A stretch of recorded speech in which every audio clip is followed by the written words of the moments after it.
CryptoCamp to serial stworzony przez Arenę Tradingu, w którym uczestnicy zawalczą o $10 000, zdobywając wiedzę o kryptowalutach. Zapraszamy do oglądania!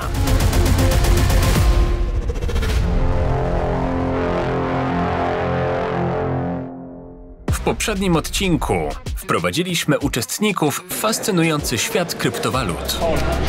Odwiedzili jedną z największych konferencji krypto na świecie, gdzie mieli okazję zobaczyć, jak ten dynamiczny rynek wygląda w praktyce. Zobaczcie, ile mają followersów na Twitterze. 7000. You want a power bank? We believe you did. Thank you. W ogóle wiecie, z kim rozmawialiście w tej chwili? Pójdźmy tam. Spotkali także ikony ze świata krypto, ludzi, którzy kształtują przyszłość tej branży i inspirują do działania. To była jednak dopiero rozgrzewka przed dzisiejszym dniem.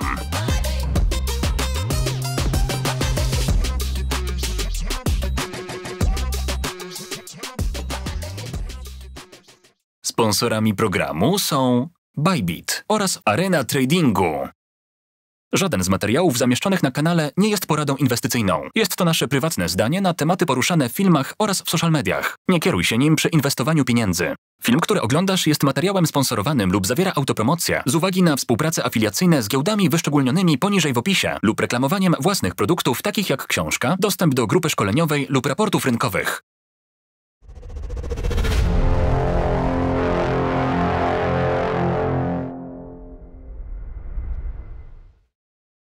Łukasz Michałek, prowadzący kanał Biblia Kryptowalut, jeden z największych kanałów kryptowalutowych w Polsce oraz założyciel Areny Tradingu, inwestuje na rynku kryptowalut od 2016 roku, mając za sobą już 3 cykle rynkowe. Dzięki swojemu doświadczeniu potrafi spojrzeć na aktualną sytuację rynkową z perspektywy osoby, która wie, że nie istnieją magiczne metody na szybki zysk. Łukasz skupia się na długoterminowych cyklach gospodarczych i makroekonomicznych, które sprawdzają się od ponad 250 lat. W swojej lekcji spróbuje zaszczepić w uczestnikach CryptoCampu mindset długoterminowego inwestowania. Na podstawie wskaźników, które sprawdzają się od 250 lat, pokaże, kiedy możemy spodziewać się szczytów aktywności gospodarczej w najbliższym czasie. Teraz powiedz mi szczerze, czy chciałbyś wygrać $1000? Masz na to naprawdę dużą szansę. Jedyna rzecz, którą musisz zrobić, to tak naprawdę zasubskrybować ten kanał, dać lajka pod tym filmem oraz napisać komentarz. I komentarz nie byle jaki, na temat tego, dlaczego według Ciebie, albo i nie, inwestowanie długoterminowe jest najlepsze. Napisz mi, jakie są Twoje spostrzeżenia na temat inwestowania. Wybierzemy komentarz i osoba, która zostanie wybrana, wygra ona $1000. Także subskrypcja, like i komentarz pod tym filmem. Zapraszam do zabawy. Notesy w dłoń i oglądamy.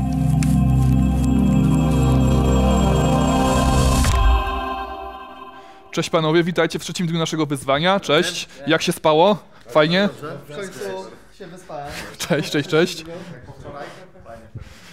No dobra, więc gotowi na wykład dzisiejszy? To się cieszę. Dobrze, więc witam was serdecznie, drodzy uczestnicy, w trzecim odcinku tej naszego tradingowego show.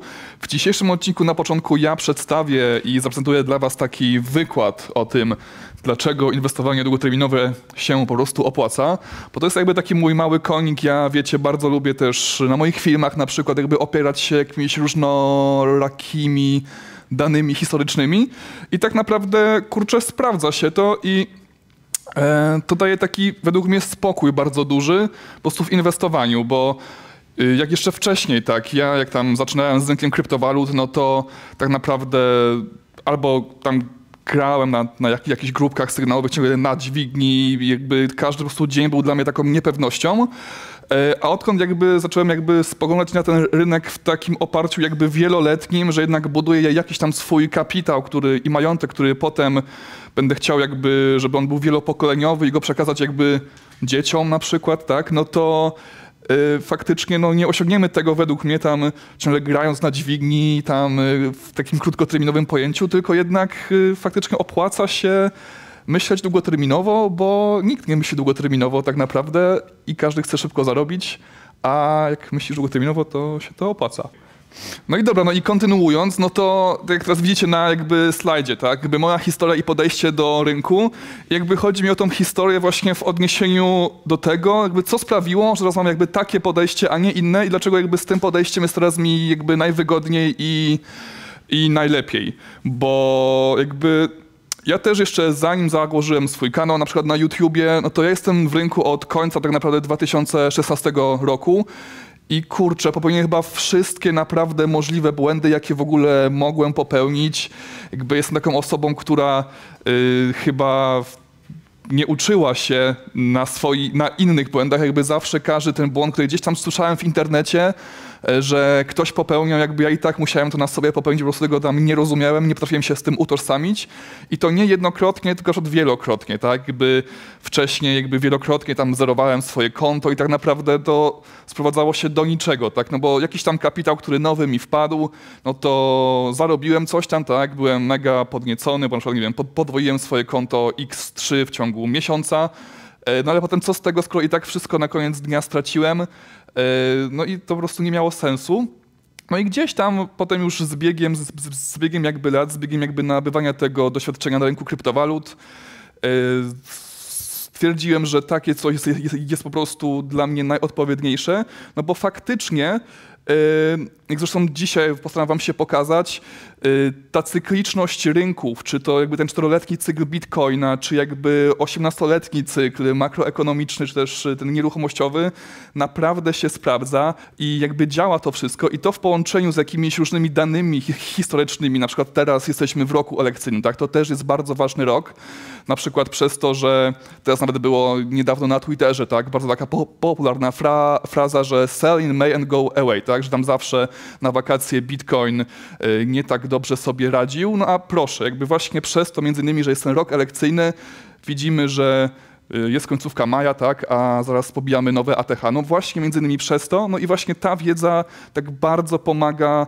z takiego lotu ptaka spojrzeć na rynek i po prostu dużo więcej mieć spokoju takiego w czasach niepewnych, bo to też jest ważne, że jak spadamy, tak, no to nie jesteś przerażony, bo myślisz, że kurczę, to już może jest koniec hossy. To jest też zawsze jak się spada, jak Bitcoin czy tam inne kryptowaluty idą w dół, no to pojawia się coraz więcej jakichś tam niedźwiedzich prognoz, tak, i jesteś tym coraz bardziej otaczany. No a dzięki temu, że właśnie masz takie te pojęcie długoterminowe z lotu ptaka, co mniej więcej w danym kwartale się dzieje i jak to wygląda, no to daje ci taki po prostu wewnętrzny spokój i nie jesteś jakby pod wpływem manipulacji, czy to jakby ze strony newsów, czy ze strony jakby innych youtuberów, którzy po prostu jakby nabijają na siłę wyświetlenia i mówią tak, że tam o, dzisiaj coś tam się stało, a jutro się stanie to. Po prostu tak bazują na waszych emocjach i po prostu dzięki temu nie jesteś pod tym wpływem, więc to myślę, że jest ważne.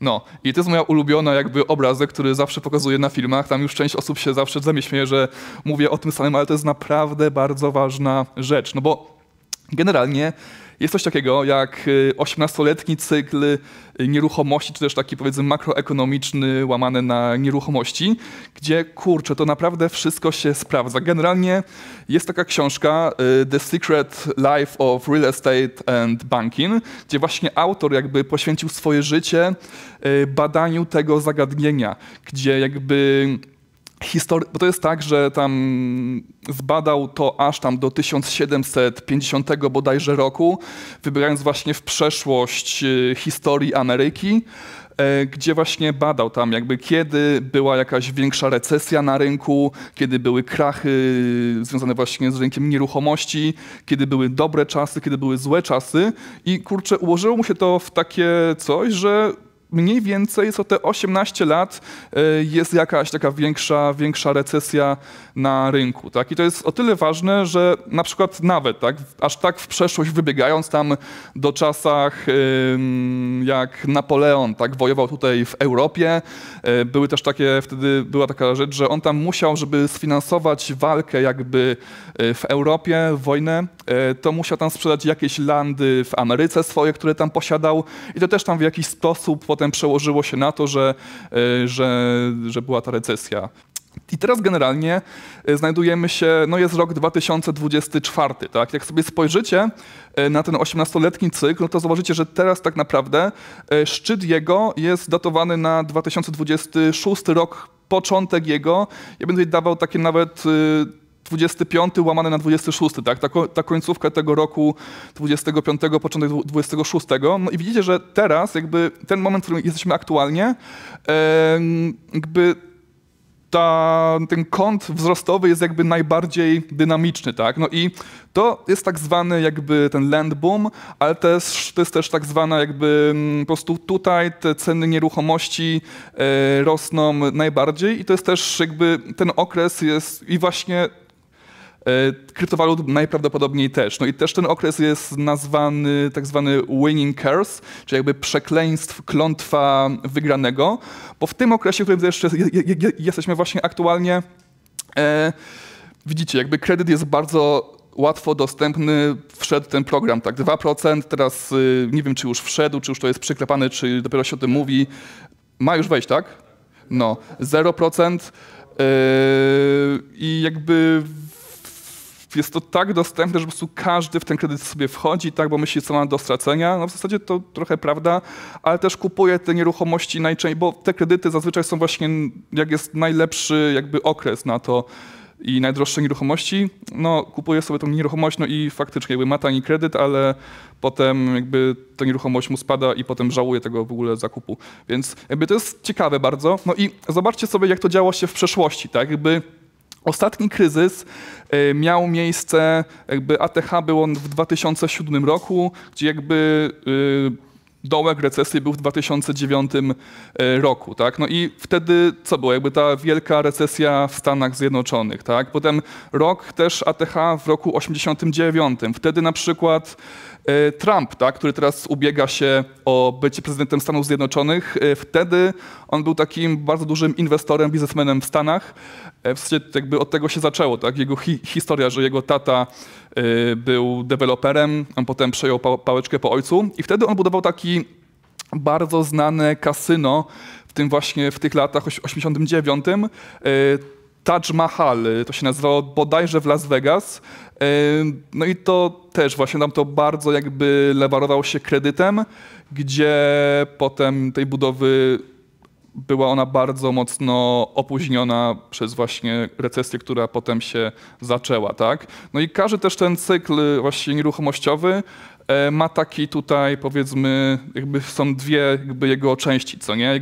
Jest jakby ta najbardziej dynamiczna recesja, ale też tutaj co 7 lat są takie jakby, powiedzmy, mniejsze jakieś takie rzeczy, które sprawiają, że ten rynek też w jakimś stopniu idzie w dół. No i idealnym tego przykładem jest jakby COVID z roku 2019, gdzie jakby sami możecie, pewnie pamiętacie, tak, że wtedy było duże spadki, które jako tako szybko odratowaliśmy, tak, bo w ciągu tam kolejnego kwartału te rynki tak naprawdę się zregenerowały poprzez to, że Fed bardzo mocno zaczął dodruk pieniądza, aczkolwiek też ta korekta była wtedy widoczna.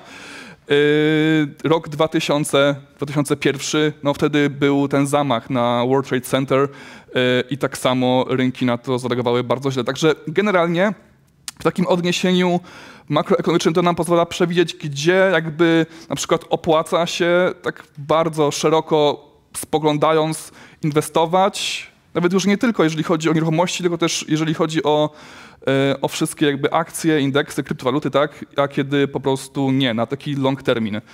Idąc właśnie, tak, jeszcze ciągle będąc w tym temacie tych cykli makroekonomicznych, czy tam tych nieruchomościowych, w tej książce też jest fajnie pokazane jakby rozszerzenie jakby tego 18-letniego cyklu, pokazane na zasadzie jakby godzin zegara i wskazówek, tak, że jakby co jakiś czas jakby ta godzina jakby się zmienia i jakby co wskazuje na jakby to, że tam faktycznie ten cykl bardzo dobrze jakby idzie sobie do przodu. I teraz jesteśmy na godzinie 14, która jakby oznacza, że tu jest po angielsku, tak? Lavish government spending for public works. Czyli nie wiem, czy to tak mogę przetłumaczyć na polski, że hojne rządy tam dają po prostu pieniądze na jakieś tam publiczne rzeczy. Co teraz jakby w sumie też widzimy, tak, w odniesieniu do nieruchomości, nawet w Polsce. Przed chwilą mówiłem o tym kredycie 2%, teraz wchodzi kredyt 0%, tak?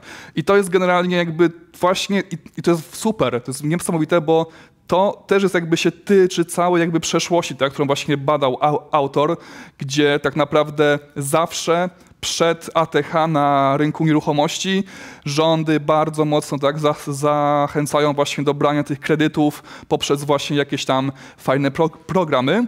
I przed teraz nawet przygotowywaniem tej prezentacji super, bo na przykład Biden, tak, nawet dodał tweeta, gdzie tam mówi, że tam jego ojciec zawsze mówił, że tam majątek buduje się w posiadaniu domu, coś tam.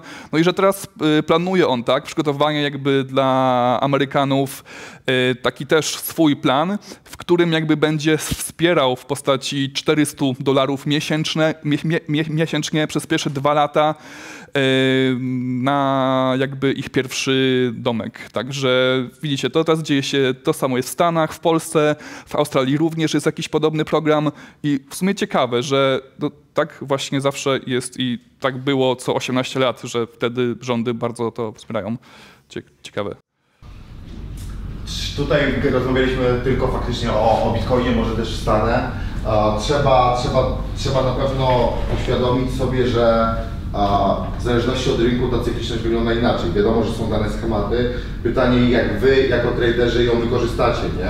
Bo nie powinniście wymuszać zbyt dużo z powodu tej cykliczności. Powinniście być świadomi, że ona jest i zadać sobie pytanie, jak ją chcecie wykorzystać i czego możecie się spodziewać, nie? Bo jest na przykład, bo z racji, że rynek jest też fraktalny, to ta większa cykliczność może się opierać na mniejszych timeframe'ach, nie? Bo rynek po prostu jest fraktalny, więc jeżeli gracie na niższych interwałach i chcecie na przykład, załóżmy na 2 dni przeskalpować sobie tą daną cykliczność, to może prowadzić, tylko no wiemy, że tutaj Łukasz mówi faktycznie o dłuższym inwestowaniu, ale na mniejszym interwale to faktycznie może się to wymusić, nie? Jeżeli tutaj byśmy chcieli sobie, tak naprawdę tutaj mamy tą cykliczność podzieloną na lata, to jakbyśmy chcieli sobie powiedzieć mniej więcej, co tu się dzieje i jak oznaczyć te kwadraciki, to 4 litery.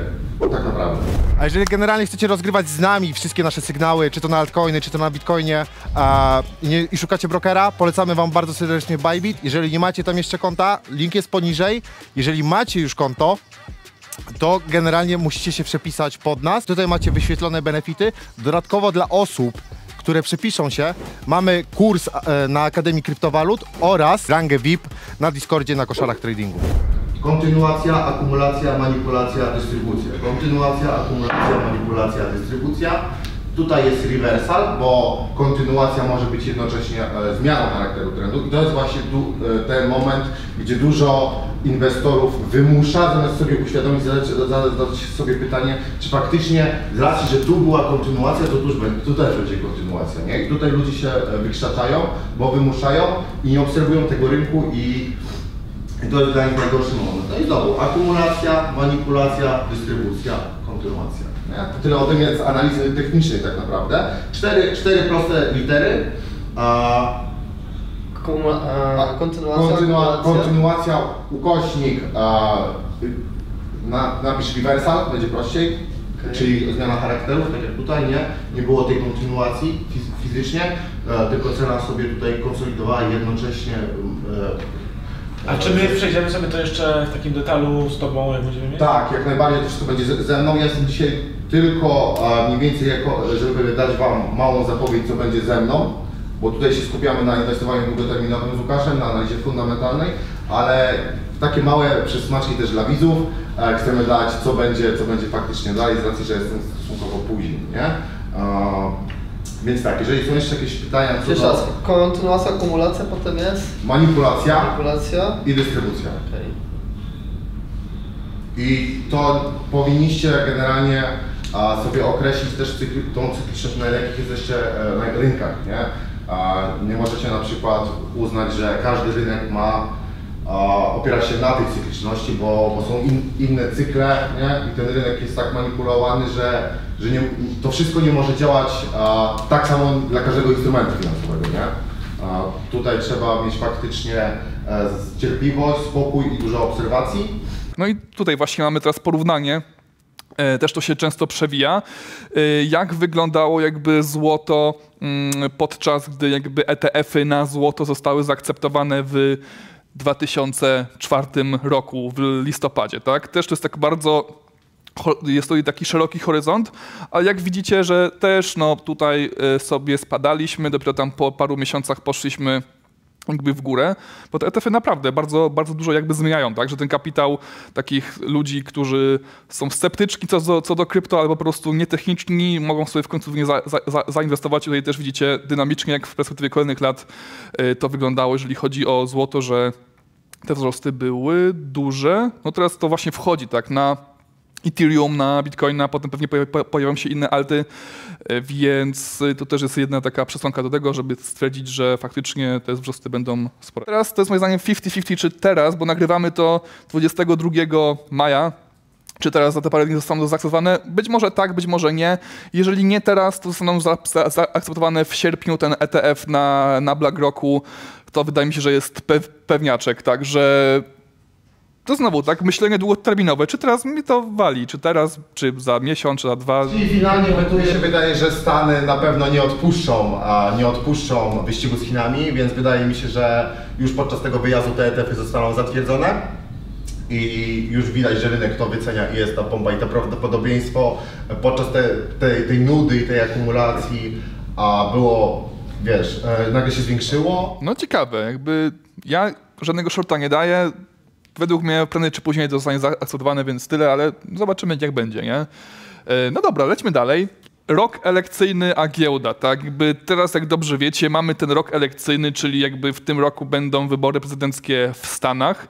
No i tu mamy właśnie pokazane, jak jakby wygląda wzrosty na rynku SP 500 tak naprawdę w perspektywie całego roku elekcyjnego, ale gdzie jakby tutaj te czerwone, czarne, niebieskie to są jakby uśrednione lata jakby wstecz, tak? Gdzie widzimy, że uśredniają, gdzie jakby jest to zbierane od 1939 roku, czyli już od 70 paru lat, jak ten cały rok wygląda, tak? No i tak naprawdę było również to samo, co też mówię na filmach, w tym kwartale drugim tego roku, co tutaj, tak? Czyli jakby marzec, kwiecień, tak? Pierwsza połowa maja, były one takie konsolidacyjno-prospadkowe, gdzie tak naprawdę widzicie, tak w odniesieniu do całego roku, no tutaj był taki największy marazm, tak? Tutaj były spadki, coś tam, konsolidacja, gdzie dopiero jakby od początku tak naprawdę maja widzimy te wzrosty z jakby najbardziej dynamiczną ich częścią od początku jakby czwartego kwartału. I tak naprawdę to też się super wpisało jakby w ten okres, gdzie jakby był ten halving Bitcoina, gdzie były te spadki, co też jakby to jest zawarte w cykliczności, a teraz jakby od czerwca według mnie możemy sobie znowu zacząć rosnąć i jakby potwierdzeniem jest tego również tutaj ten rok elekcyjny. Także jakby tego typu dane też po prostu dzięki temu po prostu masz dużo większą jakby taką świadomość tego, żeby nie panikować jak są spadki, bo jest to normalne, jakby tak naprawdę wszystko to potwierdza, że teraz okej, może być jakiś gorszy okres, aczkolwiek nie jest to nic nienormalnego, tylko w zasadzie to jest po prostu bardzo normalne i naturalne, więc no fajnie, tak? To samo tak naprawdę, bardzo podobna rzecz, też ten okres pierwszego czy tam drugiego kwartału jakieś tam są spadki na rynku, gdzie potem idziemy średnio już wyżej. Więc jeżeli zakładamy, że dolar faktycznie powinien spaść, to teraz sobie zadajmy sobie pytanie, skąd może spaść i dokąd może spaść, nie? Jaki jest zasięg tego. Tutaj jesteśmy na wykresie rocznym tak naprawdę. Jesteśmy na wykresie futuresów, na kontraktach futures. I jeżeli sobie zobaczymy, to on tutaj już grabnął te roczne high, jest to tak potężne liquidity, jest to faktor czasowy, ale nawet jeśli na przykład na CFD tego jeszcze nie robiliśmy, więc obstawiamy generalnie, że po grabnięciu tego rejonu, chwileczkę to odpalę pędzel, żeby było, proszę. Dobra, jedziemy dalej, sorry, bo tu nie ma ulubionych. Więc jeżeli obstawiamy, że faktycznie dolar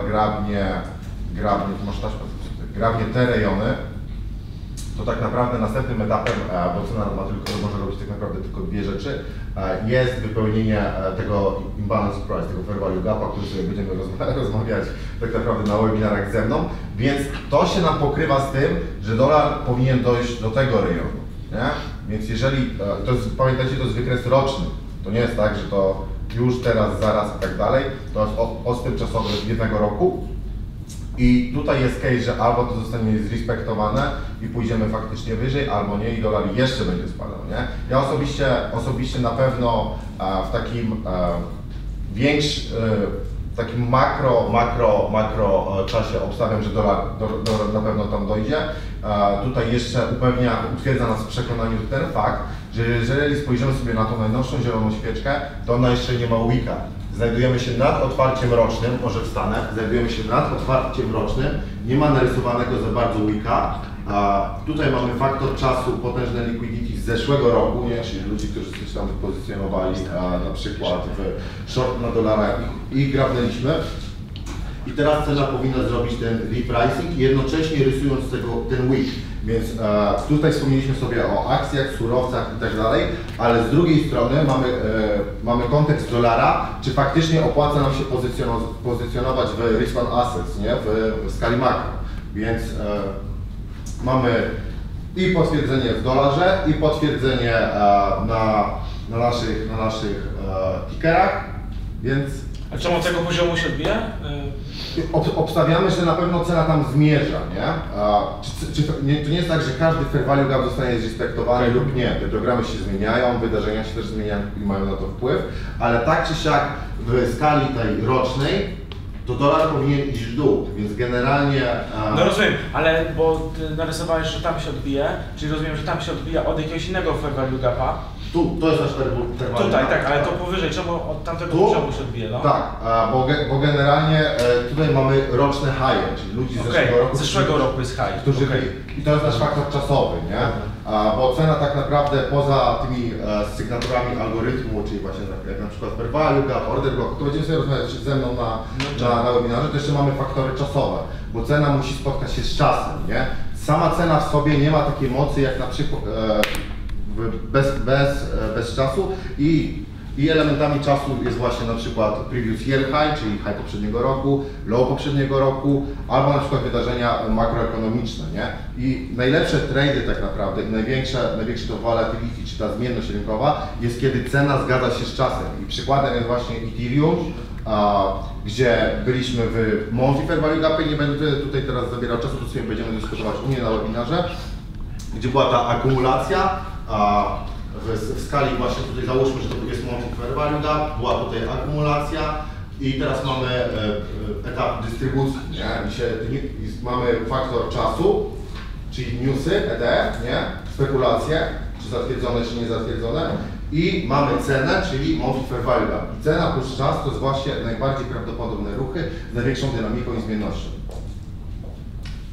Tak, więc jeżeli też uczestnicy, wy albo widzowie, którzy teraz patrzą to na YouTubie, jeszcze tutaj nie rozumieją tych wszystkich zwrotów i tak dalej, to niczym się nie martwcie, bo Biniu będzie również jakby prowadzącym jednego z kolejnych odcinków, gdzie jakby dokładnie te wszystkie aspekty jakby wyjaśni, także to jest tylko tutaj taki mały, że tak powiem, wstępik do tego, co będzie się działo.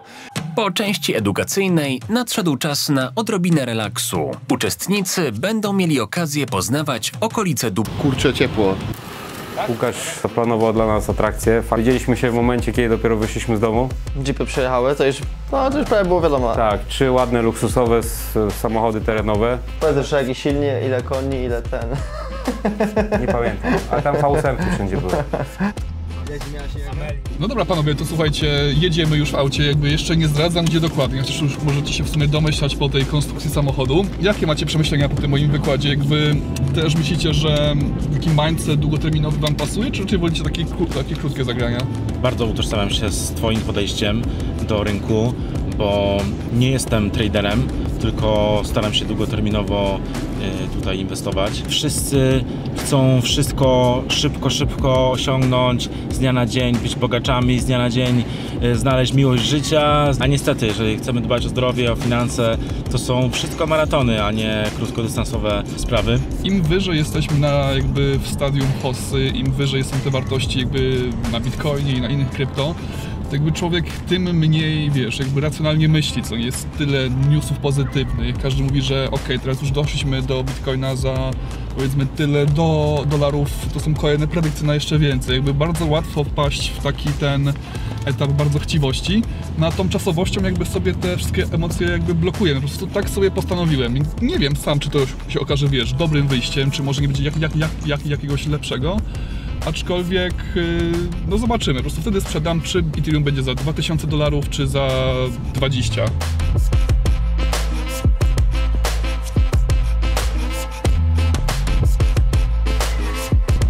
Jeżeli chodzi o Łukasza, na pewno bardzo dobre podejście długoterminowe. Myślę, że jego głowa, znaczy sami wiecie, że bardzo lubię psychologię w tym wszystkim, dlatego uważam, że jego głowa przede wszystkim jest spokojna. Nie patrzy na te wahania, które można zobaczyć na dniówce, godzinówce, tak? Tylko Łukasz na pewno myśli długoterminowo, fajnie rozkminia ten cały rynek. To fundamentalna wiedza, nie? Tak, fajnie patrzy na te okresy, na te cykliczności, niecykliczności, te 18-letnie cykliczności.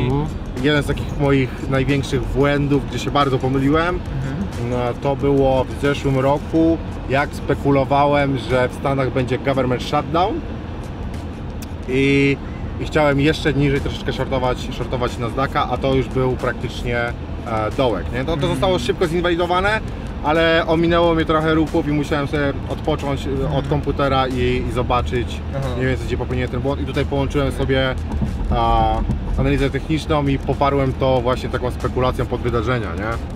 This is the export. Export? Yeah. Remember when they make... Wiecie co, naprawdę nie mam pojęcia, co będziemy dzisiaj robić. Ale to chyba dobrze się z tym czuję. To będzie miłe zaskoczenie na pewno. Wywożą nas jak dziewczyny z Dubaju na środek pustyni i tyle.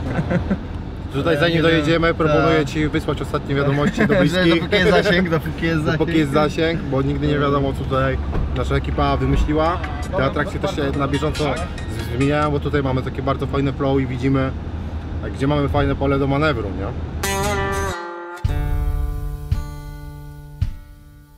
Pustynia w Dubaju, znana jako Arab Al-Khali, to największy obszar pustyni piaszczystej na świecie. Naszych uczestników czeka piasek.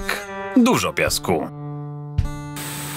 Specjalnie przystosowane opony po spuszczeniu z nich powietrza sprawiają, że pojazdy bez trudu radzą sobie z ciężkim, pustynnym klimatem. Heavy rain, which last 75 years the country not see this much heavy rain, and the quantity of the rain was like they are calculating 3 months rain in London. Oh my God. That much big quantity of rain we got it.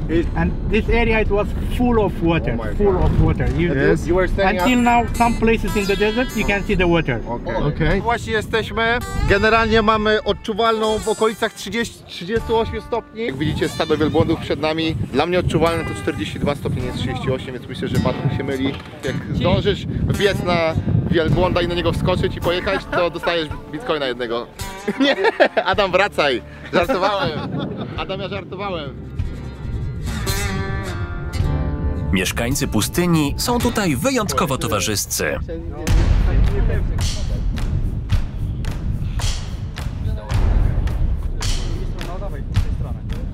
Jestem zgorszony ich zachowaniem, bo cała rodzina tego stworzenia już sobie poszła, a on tutaj został, bo służy jako model do selfie.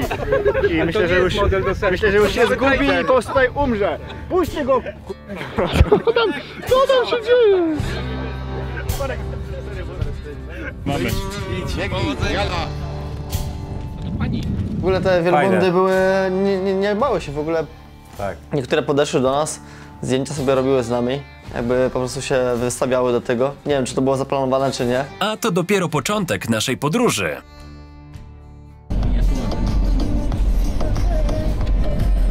Co ty, no stres. Jest super. No, żebyś poleciał z prawa albo gdzieś tam.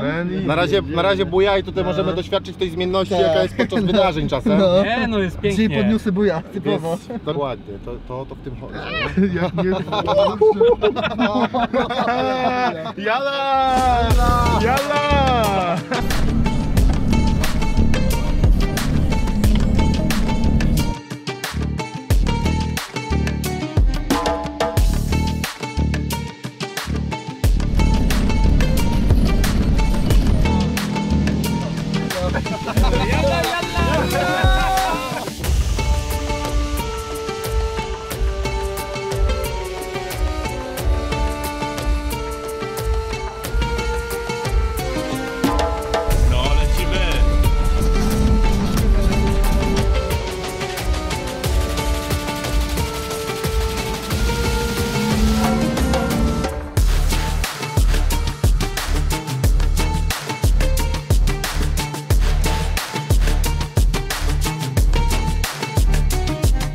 Dzisiejsza trasa może przypominać niektórym wahania na rynku kryptowalut. Szczęśliwie wszyscy dojechali cali i zaraz poznają kolejną atrakcję. Nie chcemy dyskwalifikować nikogo z uwagi na to, że ma zbyt małe środki na dołączenie do areny tradingu. Więc jeżeli jesteś osobą, która stawia pierwsze kroki na rynku krypto, operuje kapitałem rzędu kilkudziesięciu, kilkuset dolarów czy $1000, to oczywiście nie naciągamy Cię, nie namawiamy, żebyś do areny dołączył. Zapraszamy wtedy na nasze darmowe grupy. Na Telegramie są to grupy z naszymi zagraniami, z naszymi analizami rynku, takie głosówki, przemyślenia każdego dnia. Ode mnie, Łukasza, Tomka Degena oraz Subę, więc 4 linki masz teraz na ekranie oraz w opisie pod tym filmem. Dołącz sobie jak Ci wygodniej. Tam w bezpłatnej formie każdego dnia jest kilka postów od każdego z nas, gdzie przyswoisz te informacje, mamy nadzieję, że coś zarobisz i być może będziesz mógł dzięki temu finalnie dołączyć na arenę tradingu. Oprócz tego mamy taki agregator tych wszystkich informacji i namiastkę tego, co jest na arenie w formie grupy na Discordzie, więc po środku masz teraz link, również i w opisie. Tam są też czaty, możesz porozmawiać z innymi osobami, wziąć udział w różnych konkursach, giveawayach, po prostu turniejach tradingowych, które pomogą Ci postawić tutaj pierwsze kroki, więc zapraszamy serdecznie. Grupa również jest darmowa. Zaraz sobie zrobimy małe wyzwanie. Wiem, że Łukasz dzisiaj coś przygotował i że ma dla chłopaków pewną misję. Zobaczymy, komu się uda wygrać i kto będzie najlepszy w tym wszystkim. Dotarliśmy po małej wycieczce jeepami na pustynię. Będziemy surfować po wydmach na desce. I powiedzmy sobie, że zwycięzca wygra $500 dzisiaj, także ten kto, i teraz tak, zasady będą takie, że ten kto zjedzie dłużej, bez wywrotki i dalej po prostu wygrywa, a nasze jury stworzone właśnie z traderów będzie to oceniać. Więc ja zostałem wybrany na pierwszego śmiałka, który ma być tak zwanym przedskoczkiem i sprawdzić warunki, także...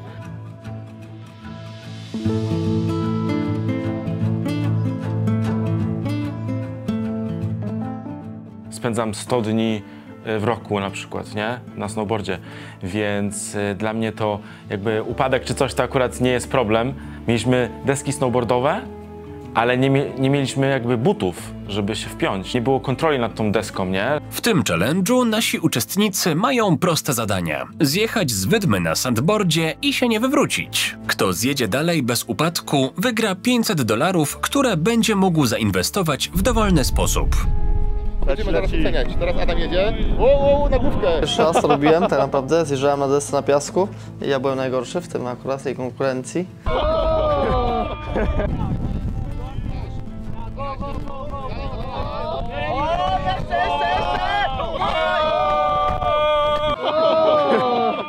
Jest top 1 na scenę. Top 1, tak.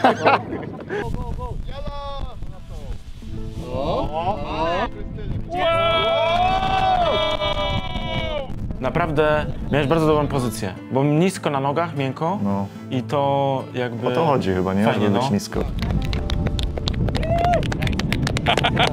Mi się bardzo podoba, bo to jest osoba, która bardzo obraca się w środowisku low capów i ciekawe, czy z tych $500 zrobi jakiś potencjał. Jednogłośnie uważamy, że Marek wygrał. Najpiękniejszy styl, sus bokiem, z kosem tak zwanym. Zdublował dystansem praktycznie całą resztę. Miał tą falę, załapał falę. Załapał falę, to tak jak stręt na rynku krypto. spokój. Popłynął z trendem na fali i się udało finalnie. Nawet krzaki go nie zatrzymały, po prostu na stojąco dokończył cały wyścig.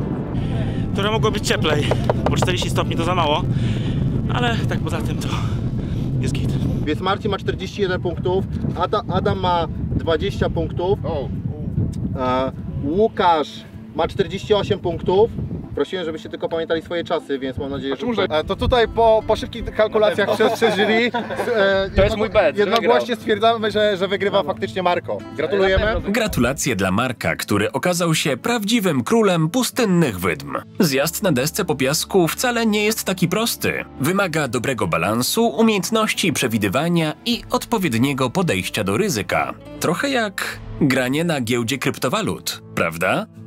Marko. Ja wygrałem, ale niespodziewanie i też tak trochę się, bardzo się zdziwiłem, jak zobaczyłem, jak ty jedziesz, to myślę, kurde, no, taki natural po prostu, jakby to robił, jakby żył z tego. Tak jak na pustyni, gdzie jedno nieprzewidziane załamanie w piasku może wywrócić cię do góry nogami, na rynku krypto trzeba być czujnym. Marko pokazał, że potrafi utrzymać równowagę i pewność siebie w trudnych warunkach. Może to przyniesie mu szczęście także w nadchodzących wyzwaniach w świecie cyfrowych walut? Czas pokaże. Po surfingu na wydmach przyjechaliśmy na kolejne miejsce, gdzie tak naprawdę mam dla uczestników dzisiejszego odcinka mały prezent. Chciałbym, żeby tutaj po poczęstunku na tle tych pięknych widoków troszeczkę faktycznie w praktyce pogłębili swoje umiejętności cierpliwości, takiego myślenia długoterminowego. Cierpliwość to kluczowa cecha na giełdzie krypto. Tak jak medytacja na pustyni pozwala znaleźć wewnętrzny spokój, tak na rynku krypto pozwala zachować zimną krew i podejmować przemyślane decyzje.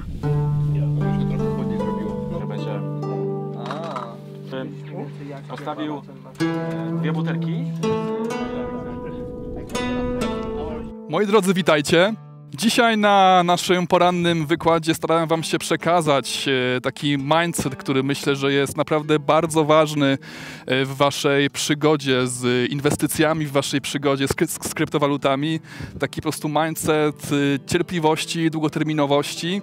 Więc w dzisiejszym tutaj wieczorze jesteśmy tutaj z prowadzącym, nazywa się Digi i Digi przedstawi wam dzisiaj taki aspekt właśnie wstępu do medytacji.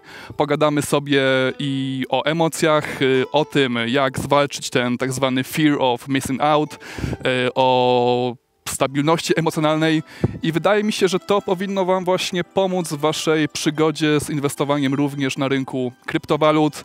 Także oddaję was Digiemu, możecie usiąść. And hello Digi. Hi. Hi. How are you? Nice to meet you.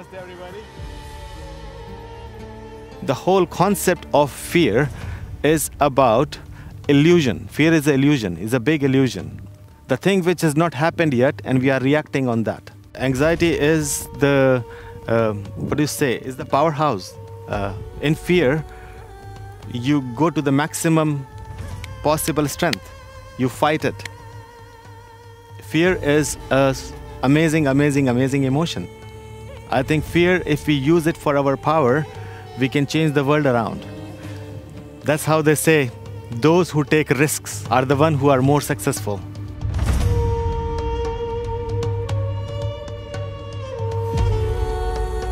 Na giełdzie krypto codziennie podejmujesz ryzyko. W mgnieniu oka możesz stracić wszystko lub zdobyć fortunę.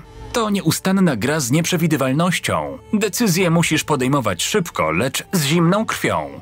Strach? On jest obecny zawsze, jak ciemna chmura nad pustynnym horyzontem. Ale tylko ci, którzy potrafią go okiełznać, mają szansę wygrać.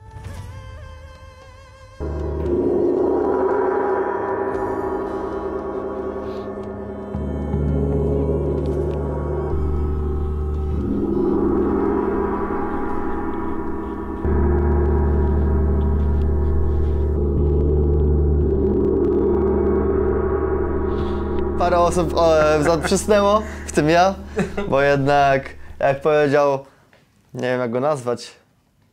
Jogin, Jogin. Nasz guru, właśnie, nasz Gandalf powiedział, że mamy się rozpołowić, to się rozpołowiłem, patrząc się w gwiazdy, no i przysnąłem na chwilę.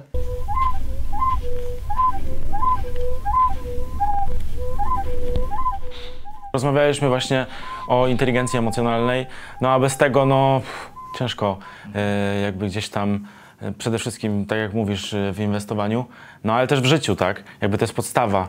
I tej podstawy nie uczą w szkole, no bo jeżeli nie wiemy co czujemy, nie znamy naszych emocji, to nie jesteśmy w stanie się rozwijać i to niestety czasem blokuje ludzi przed osiągnięciem szczęścia takiego w życiu.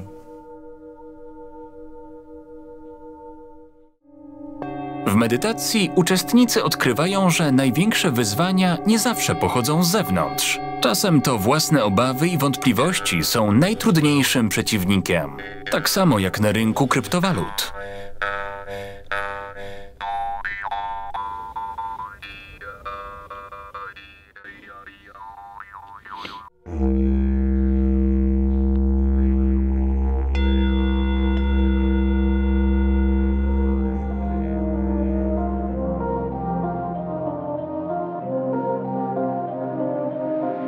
W cichym, nocnym blasku Dubaju miasto przyciąga ich jak oaza, a po zmaganiach z ryzykiem i strachem na pustyni czeka ich nagroda.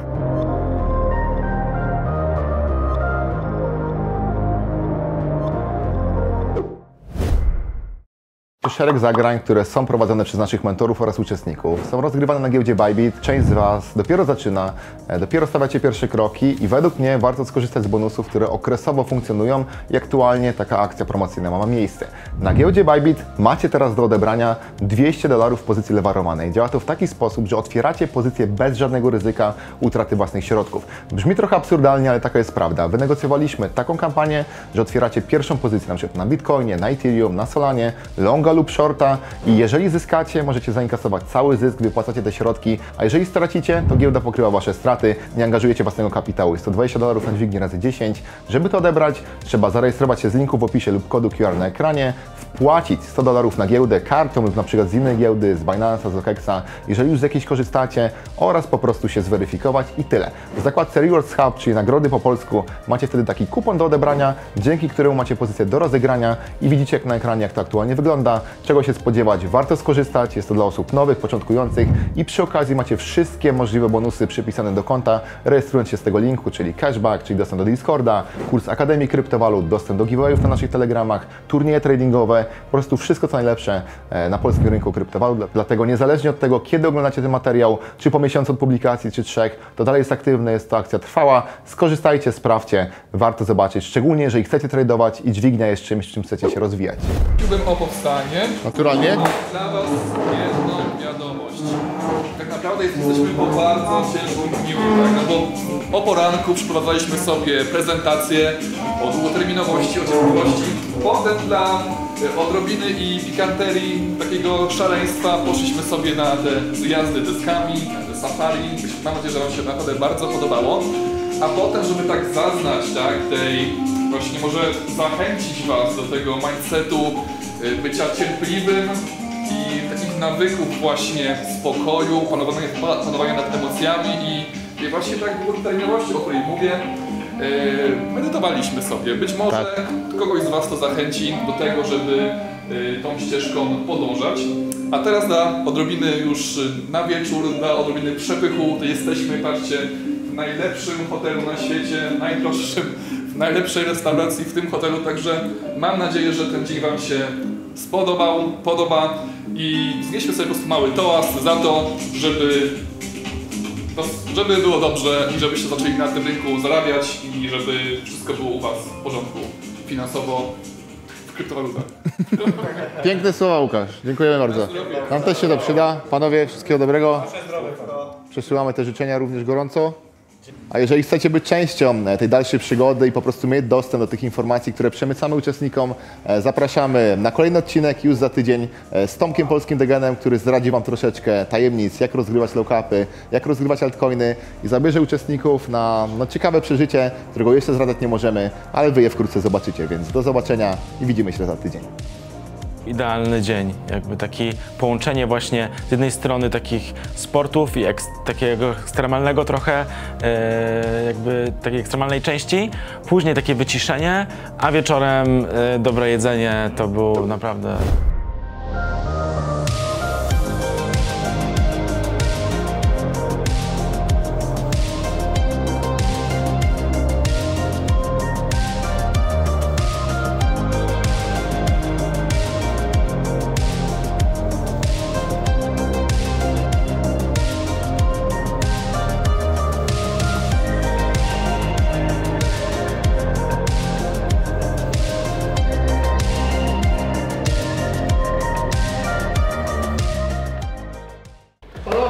następnym odcinku Marko stanie przed największym wyzwaniem. Taki pierwotny strach, jaki chyba można...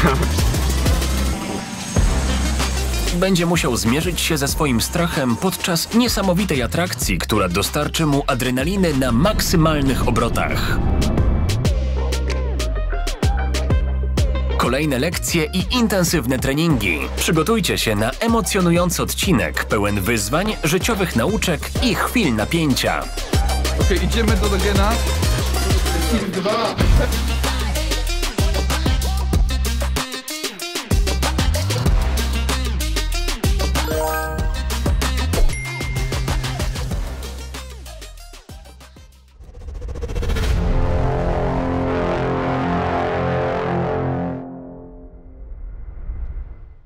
Publikowane filmy na niniejszym kanale nie są poradą inwestycyjną. Każdy sam decyduje o swoich działaniach na rynku. Nie polecam nikomu kupowania kryptowalut, dźwigni, forexa, NFT, ani żadnych innych aktywów cyfrowych. Po prostu każdy samemu podejmuje tutaj świadomie decyzje. Możliwa jest strata całego kapitału. Uważaj przy większych inwestycjach. Zachowuj szczególną uwagę przy korzystaniu z publicznych oraz prywatnych porad, gdyż na rynku, zwłaszcza rynku kryptowalut, jest dużo oszustw. I kryptowaluty cechują się wysoką zmiennością. Szczególnie uważaj przy inwestycjach w nowe projekty, jeżeli na takowe się w ogóle decydujesz.